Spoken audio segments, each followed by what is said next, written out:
Hello friends, Balaji એજ્યુકેશનમાં તમારું હાર્દિક સ્વાગત કરું છું. આજે આપણે રાષ્ટ્રીય આવક ઇકોનોમિક્સનો જે ટોપિક છે એ લઈને હું આવી છું. આ લેક્ચર છે એ તમારે અકાઉન્ટન્ટ અને સબ અકાઉન્ટ પ્લસ જીપીએસસી ની કોઈ પણ એક્ઝામ તમે આપશો તો ગમે તે એક્ઝામની અંદર આ ટોપિક આવે છે તો તમે આનો યુઝ કરી શકો છો. રાષ્ટ્રીય આવકનો ટોપિક છે એ થોડો વધારે પડતો કન્સેપ્ચ્યુઅલ ટોપિક છે, એટલે તમે વાંચશો તો તમને ખબર નહીં પડે. મેં એવી ટ્રાય કરી છે કે જે તમને ઇઝીલી ખબર પડી જાય. બરાબર છે. તો સૌથી પહેલા એક વસ્તુ આપણે જોઈએ કે ભાઈ બાલાજી એજ્યુકેશન દ્વારા મોક ટેસ્ટ પેપર છે એનું આયોજન કરેલું છે, જેની ફીસ રાખેલી છે 499. આમાં તમને 5+1 એક પેપર છે એ તમને ફ્રીમાં આપવામાં આવશે અને તમે 5 પેપર પરચેસ કરશો તો તમે 6 પેપર જે છે એનરોલ કરી શકશો. આની અંદર અમે લોકોએ વર્લ્ડ પેપર પ્લસ યુનિવર્સિટીની જે બુક છે એમાંથી જે અમને લાગેલું છે ટોપિક વાઇઝ એનું એનાલિસિસ કરી અને આ પેપર જે તૈયાર કરેલા છે. આ એક્ઝામ તમારે ફર્સ્ટ ટાઈમ કોમ્પ્યુટરાઇઝ એક્ઝામ આપેલી છે. તો તમે કોમ્પ્યુટરની અંદર એક્ઝામ આપશો અથવા લેપટોપ યા તમે મોબાઈલમાં એક્ઝામ આપશો તો તમને ઓટોમેટિકલી ઈ વસ્તુની પ્રેક્ટિસ થઈ જશે. પ્લસ આની અંદર પ્રિલિમ્સ પ્લસ મેન્સ છે, જ્યાં મેન્સ રિટન એક્ઝામ છે. તો બને તો તમે બુક પેન લઈ અને સાથે બેસજો, જેથી કરીને તમને કન્સેપ્ટ છે એ કેવી રીતે છે એ તમને ખબર પડે. તો સૌથી પહેલા રાષ્ટ્રીય આવક એટલે શું? તો કે રાષ્ટ્રીય આવકનો મિનિંગ એવો થાય છે કે ભાઈ દેશની અંદર કુલ વસ્તુઓ અને સેવાઓ ઉત્પાદનનું મૌદ્રિક મૂલ્ય દેશની સીમાની અંદર સ્પેસિફિક પીરિયડ ઓફ ટાઈમ એટલે કે કોઈ ચોક્કસ સમયગાળા દરમિયાન દેશની અંદર કેટલી વસ્તુઓ અને સેવાઓનું ઉત્પાદન થયું છે એનું મૌદ્રિક મૂલ્ય, તેને આપણે કહીએ છીએ રાષ્ટ્રીય આવક. હવે બેઝિકલી આપણી ઈ મર્યાદા હતી, આપણે શું જોતું હતું રાષ્ટ્રીય આવકની અંદર કે ભાઈ મારે કેટલી વસ્તુ અને સેવાઓનું ઉત્પાદન થયું છે. મતલબ મેં ફ્રીજ છે એ કેટલા બનાવ્યા છે, ટીવી છે એ કેટલા બનાવ્યા છે, કોઈ પણ પ્રોડક્શન છે એ કેટલું કરેલું છે, પછી સેવા છે તો ડોક્ટર કેટલી સેવા આપેલી છે, કોઈ એડવોકેટ છે તો એની કેટલી સેવા છે. એ બધી જ વસ્તુ મારે જોતી હતી કે ભાઈ કેટલા છે. પણ આ કરવું છે એ બહુ ટફ પડી જાય, એટલે હું આનું મૌદ્રિક મૂલ્ય લઈને આવી છું, જેને આપણે રાષ્ટ્રીય આવક કહેશું. જે રાષ્ટ્રીય આવક છે એનો મિનિંગ એવો થાય છે કે ભારત દેશની ટેરિટરીની અંદર જેટલી પણ આવક થાય છે ભારત દેશની ટેરિટરીમાં, એને આપણે કહીશું જીડીપી, મતલબ કે ગ્રોસ ડોમેસ્ટિક પ્રોડક્ટ, સફળ ઘરેલું ઉત્પાદન, ગ્રોસ ડોમેસ્ટિક પ્રોડક્ટ. જે દેશની સીમાની અંદર જેટલું પણ પ્રોડક્શન થયું છે વસ્તુ અને સેવાનું, જેને હું જીડીપીમાં કાઉન્ટ કરીશ. તો આજે છે એ દેશની સીમા એટલે દરિયાઈ સીમા પણ મારે લેવાની રહેશે, પ્લસ આપણા જે રાજદૂતો છે ભારતના એની ટેરિટરી, પછી આપણા ભારતના જ્યાં પ્લેન ચાલે છે તો એ પ્લેન, પછી જે આપણું જહાજ ચાલે છે તો એ બધા જની અંદર જેટલું સેવાઓ અને વસ્તુઓનું પ્રોડક્શન થયું છે એનું હું કાઉન્ટ કરીશ એટલે મને જીડીપી મળશે.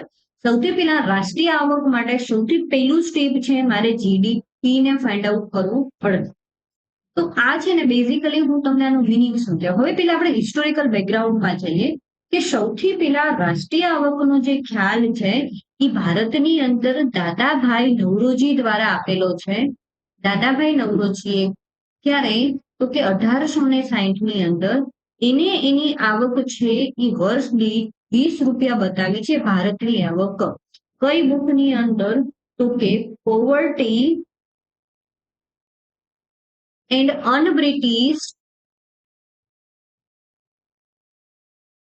Rule in India. સૌથી પહેલા આ વ્યક્તિએ આપણને કીધું કે ભાઈ રાષ્ટ્રીય આવક હોવું જોઈએ. હવે તમે સમજો કે 1860 ની અંદર ભારતની અંદર બ્રિટિશનું શાસન હતું. તો કોઈ પણ સરકાર છે એ પોતાના આંકડાઓ બહાર જાહેર નહીં કરે. જો જ્યારે આંકડાઓ બહાર જાહેર કરશે તો સરકારનું ક્રિટિસિઝમ થશે. તો સૌથી પહેલા દાદાભાઈ નવરોજી એટલે જ આ વસ્તુ કહી, ત્યારે આપણને ખબર પડી કે આટલું હતું. હવે તમે એક વસ્તુ સમજો કે જ્યારે ઔરંગઝેબ હતું ભારતની અંદર ત્યારે 1/4 એટલે કે 25% ભારતનો વેપાર થતો હતો, મતલબ વિશ્વમાં 100 રૂપિયાનો વેપાર થતો હોય ને તો એમાંથી 25 રૂપિયાનો વેપાર છે આખા વિશ્વની અંદર ભારતનો હતો. અત્યારે જે અમેરિકાની પરિસ્થિતિ છે એ આપણી ભારતની પરિસ્થિતિ ઔરંગઝેબના સમયમાં હતી. અને જયારે અકબરનો સમય હતો ત્યારે 1/3 મતલબ 33% જે છે એ ભારતમાંથી વેપાર થતો. તો તમે એ વસ્તુ સમજો કે ભાઈ ત્યારે રૂપિયો જે મજબૂત હતો અને 1947માં $1 બરાબર 1 રૂપિયો હતો જ્યારે એ લોકો આપણને છોડીને ગયા ત્યારે. તો તમે સમજો કે આ 1860ની અંદર ખાલી એને 20 જ રૂપિયા જે છે એ આપણને આ બધા આંકડા આપણને ક્યાં મળશે? Balance of payment. જ્યારે ટોપિક આવશે ત્યારે હું ડિટેલમાં સમજાવીશ. તો આપણને ત્યારે 20 રૂપિયા આવક છે એ ખબર પડી. પછી 1913ની અંદર 13-14ની અંદર વાડિયા અને જોશી નામના બે અર્થશાસ્ત્રીઓએ આપણને રાષ્ટ્રીય આવક જે છે એના આંકડા જાહેર કર્યા. ત્યારે 44 રૂપિયા છે એ રાષ્ટ્રીય આવક હતી. બરાબર. એના પછી છે એ ભારત સરકાર દ્વારા 1945 અને 1946 માં રાષ્ટ્રીય આવકનો જે ખ્યાલ છે એ જાહેર કર્યો અને ત્યારે આપણી રાષ્ટ્રીય આવક હતી 198 રૂપિયા ભારત સરકાર દ્વારા. ભારત સરકાર દ્વારા. હવે તમને ખબર છે કે ત્યારે ડ્યુઅલ ગવર્મેન્ટ હતું. સૌથી પહેલા ભારત સરકાર દ્વારા જ્યારે રાષ્ટ્રીય આવક જાહેર થઈ હોય તો 1945 અને 46ની અંદર. એના પછી રાષ્ટ્રીય આવકની 1949ની અંદર એક સમિતિની નિર્માણ કર્યું. જે સમિતિના જે અધ્યક્ષ હતા એ હતા પી.સી. મહાલનોબિસ. આ જે વ્યક્તિ છે એને આપણે આંકડાશાસ્ત્રના પિતા પણ કહીએ છીએ. પી.સી. મહાલનોબિસ જે વ્યક્તિ છે એમને રાષ્ટ્રીય આવક માટેની જે સમિતિ છે એની રચના કરી. તો આ રાષ્ટ્રીય આવકનું બેકગ્રાઉન્ડ હતું કે ભાઈ રાષ્ટ્રીય આવક છે એ કેવી રીતે થશે. હવે સૌથી પહેલા આપણે એક વસ્તુ એ જોવાની છે કે ભાઈ તમે જુઓ કે એક આપણે સમજવાનું છે. હું તમને જે કહું છું તમે થોડા પહેલા સમજો. એક સમજવાનું છે ગ્રોથ, એક સમજવાનું છે ને, એક સમજવાનું છે માર્કેટ પ્રાઇસ,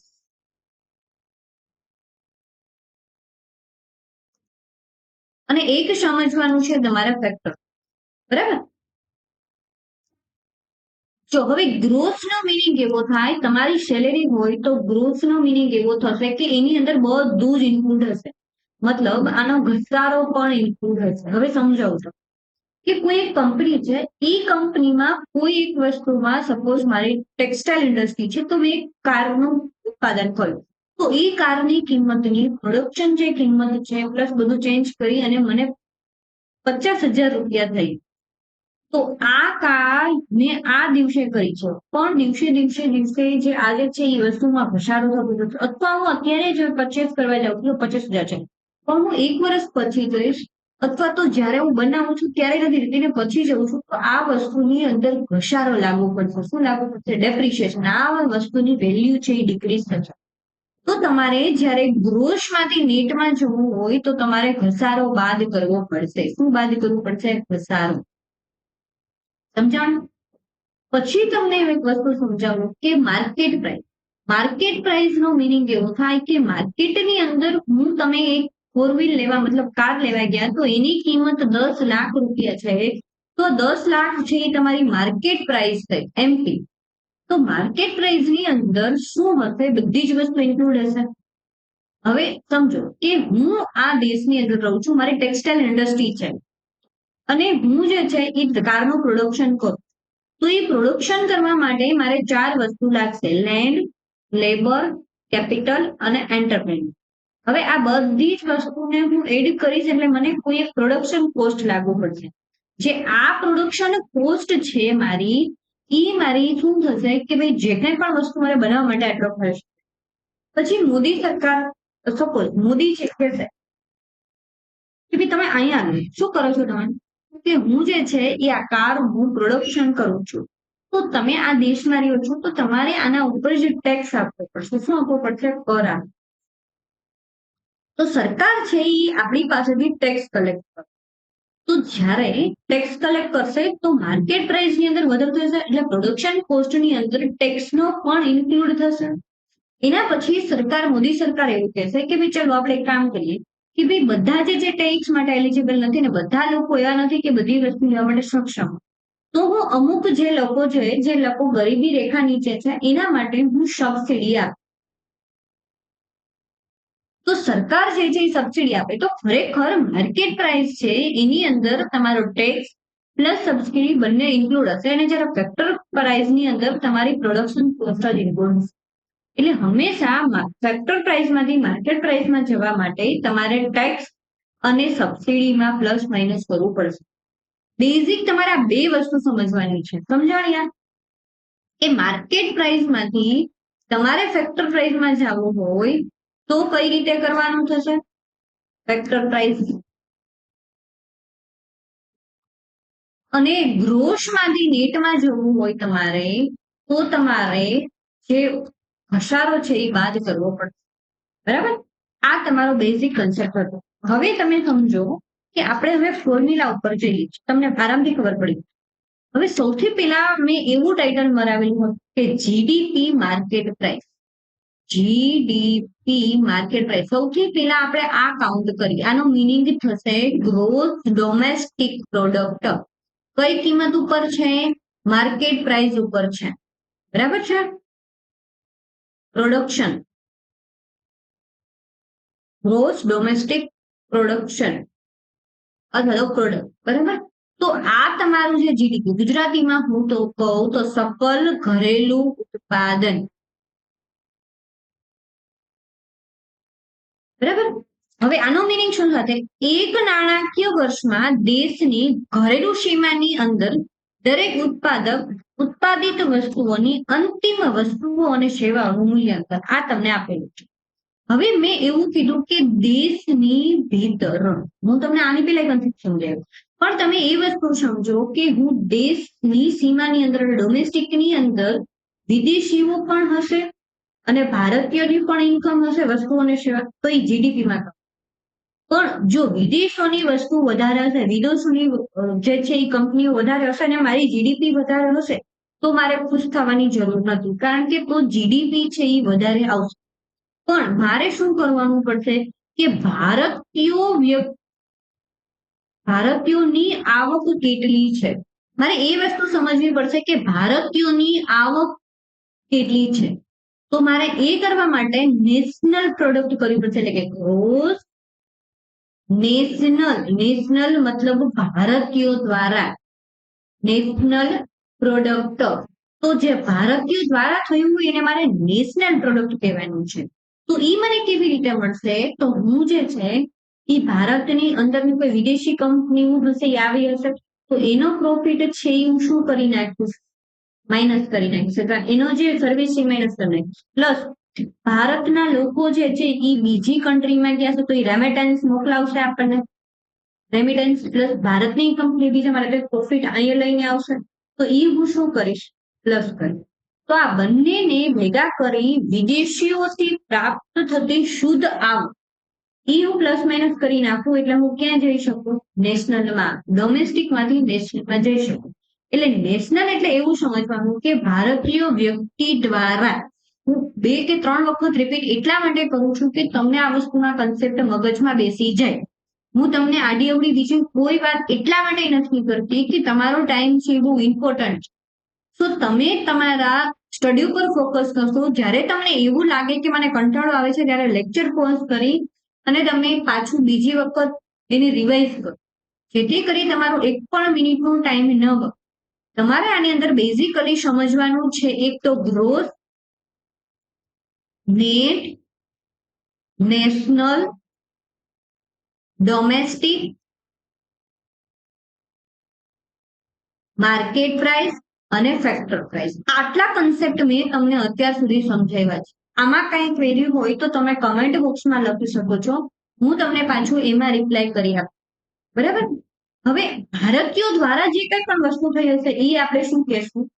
એને આપણે કહેશું કે આ જે થયું હોય એટલે જીએનપી આપણી વધારે હોય તો આપણે શું થવાનું? રાજી થવાનું, કેમ કે ભારતીયો દ્વારા આ વસ્તુ અને સેવાઓનું ઉત્પાદન થયું છે. હવે આપણે ફોર્મ્યુલા ઉપર જઈ. સૌથી પહેલા જોવાનું છે આપણે જીડીપી. એ આપણને મળી ગયું જીડીપી માર્કેટ પ્રાઇસ, કે કુલ દેશની સેવાઓની અંદર અંતિમ વસ્તુ અંતિમ વસ્તુઓ અને સેવાઓનું મૌદ્રિક મૂલ્ય. બરાબર. હવે મારે શેમાં જવું છે? આ મારું ડોમેસ્ટિક છે. ડોમેસ્ટિક માંથી મારે જવું છે ભારતીયો દ્વારા, મતલબ જીએનપી માં જવું છે. તો જ્યારે મારે જીએનપી માં જવું હોય, જીએનપી અને માર્કેટ પ્રાઇસ ઉપર જ જવું છે. એટલે એનો મીનિંગ કેવું થયો? કુલ રાષ્ટ્રીય ઉત્પાદન. તો એના માટે મારે રાષ્ટ્રીયમાં જવું હોય તો શું કરવું પડશે? જીડીપી માર્કેટ પ્રાઇસ પ્લસ વિદેશોથી પ્રાપ્ત થતી શુદ્ધ આવક, ઇમ્પોર્ટ એક્સપોર્ટ બંને પ્લસ માઇનસ કરી દઉં એટલે મને થશે. તો આપણું ઇમ્પોર્ટ વધારે હોય અને એક્સપોર્ટ ઓછું હોય તો આપણને બેનિફિટ થશે, તો એ પ્લસ થશે. તો આ આપણને શું મળ્યું? ભારતીયો દ્વારા દેશની અંદર કેટલી વસ્તુઓ અને સેવાઓનું ઉત્પાદન થયું છે એનું મને મૌદ્રિક મૂલ્ય મળ્યું. વસ્તુઓ અને સેવાઓના ઉત્પાદનનું મૌદ્રિક મૂલ્ય. હું 2 કે 3 વખત એટલા માટે રિપીટ કરું છું, તમને બેસી જાય મગજ. હવે મને મળેલું છે જીએનપી માર્કેટ પ્રાઇસ મને મળ્યો ભારતીયોના દ્વારા. હવે ભારતીયો દ્વારા થાય છે તો હવે મારે એમાં જોવું હોય ચોખ્ખું, મતલબ નેટ. તો મારે શેમાં જવું છે? એનએનપી માં જવું છે. તો હું શું કરીશ? એનએનપી એટલે કે નેટ નેશનલ પ્રોડક્ટમાં મારે જવું હોય તો મારે શું કરવું પડશે? ઘસારો બાદ કરવો પડશે. તો જીએનપી માર્કેટ પ્રાઇસ માંથી હું ઘસારો બાદ કરી દઉં એટલે મને શું મળી જશે? મને મળશે નેટ નેશનલ પ્રોડક્ટ. એના પછી મને એનએનપી મળેલું તો છે માર્કેટ પ્રાઇસ પર, તો મને મળી ગયું નેટ નેશનલ પ્રોડક્ટ. હવે મારે માર્કેટ પ્રાઇસ માંથી મારે જવું છે ફેક્ટર પ્રાઇસમાં. ફેક્ટર પ્રાઇસમાં જવા માટે શું આમાં અંદર ઇન્ક્લુડ હશે? તો કે ઇનડાયરેક્ટ ટેક્સ પ્લસ જે કઈ પણ સહાયતા છે એટલે હું એમાં શું કરીશ? તો કે એનએનપી માર્કેટ પ્રાઇસ માઇનસ અપ્રત્યક્ષ કર એટલે કે ઇનડાયરેક્ટ ટેક્સ ને હું માઇનસ કરીશ અને સબસિડીને હું પ્લસ કરીશ. તો મને શું મળી જશે? મને મળી જશે ફેક્ટર કોસ્ટ, નેટ નેશનલ પ્રોડક્ટની ફેક્ટર કોસ્ટ. સમજાણું? મેં તમને આગળ જે વસ્તુ વધુ સમજાવી હતી એટલા માટે જ સમજાવ્યું. હવે મારે એનડીપી એટલે કે નેટ ડોમેસ્ટિક પ્રોડક્ટ, આ મને માર્કેટ પ્રાઇસ ઉપર છે.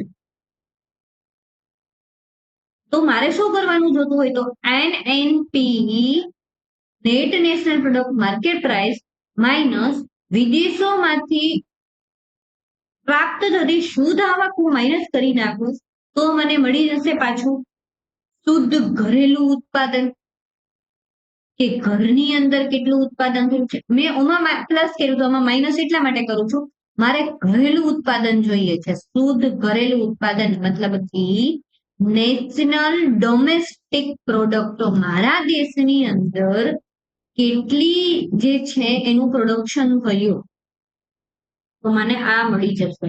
ડન છે? આ તમારું બેઝિક, આટલી ફોર્મ્યુલા તમારે યાદ રાખવી છે. એના પછી આ આપણે બધી વાત કરી સાહેબ, okay, market price, factor price, એની બધી વાત કરી. હવે તમારે શેમાં જવાનું છે? તો કે હવે તમારે જવાનું છે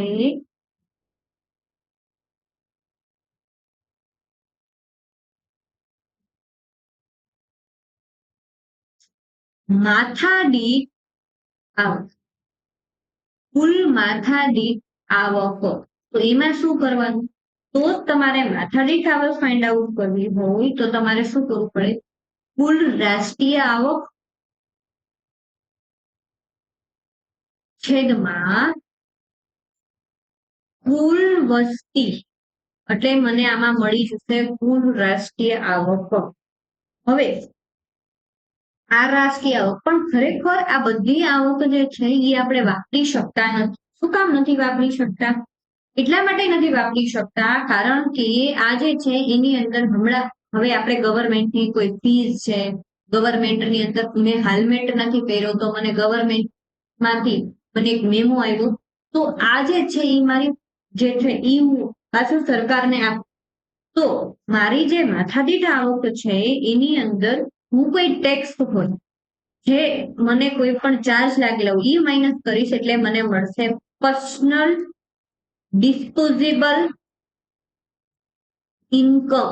આ ઇન્કમ ઉપર મારો જ અધિકાર છે, આને હું આપી શકીશ, આના ઉપર કોઈ બીજાનો અધિકાર નથી. સમજાણું આટલા કન્સેપ્ટ તમને? હવે બે કન્સેપ્ટ આવે છે, એક નોમિનલ જીડીપી